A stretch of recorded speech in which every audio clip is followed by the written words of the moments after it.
అంటే వినయం. ఎందుకని అంటే విద్య అంటే తెలుసుకొనుట. అయితే తెలుసుకోవడం మొదలు పెట్టగానే మొదట ఏది తెలియబడాలి అంటే నాకు తెలియనివి చాలా ఉన్నాయి అని తెలియాలి.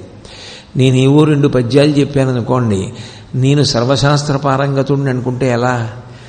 ఈ 2 శ్లోకాలు 2 పద్యాలు నేను చెప్తే నన్ను తీసుకెళ్ళి ఒక గ్రంథాలయంలో నించోపెడితే అందులో ఎన్ని పుస్తకాలు నేను చదివి ఉంటాను? చదివిన పుస్తకాల్లో ఎన్ని విషయాలు నాకు ధారణలు ఉంటాయి?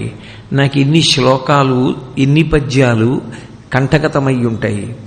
నాకు తెలియని విషయాలు ఎన్ని ఉన్నాయి లోకంలో? జ్యోతిష శాస్త్రం ఉంది, సంగీతం ఉంది, వీణావాద్యం ఉంది, వేణుగానం ఉంది, వేదం ఉంది, వేదభాష్యం ఉంది, బ్రహ్మసూత్ర భాష్యం ఉంది, సాహిత్యం ఉన్నది, నృత్యం ఉన్నది, శిల్పం ఉన్నది, ఎన్నో శాస్త్రాలు ఉన్నాయి. ఇన్ని శాస్త్రాలలో నాకు తెలిసి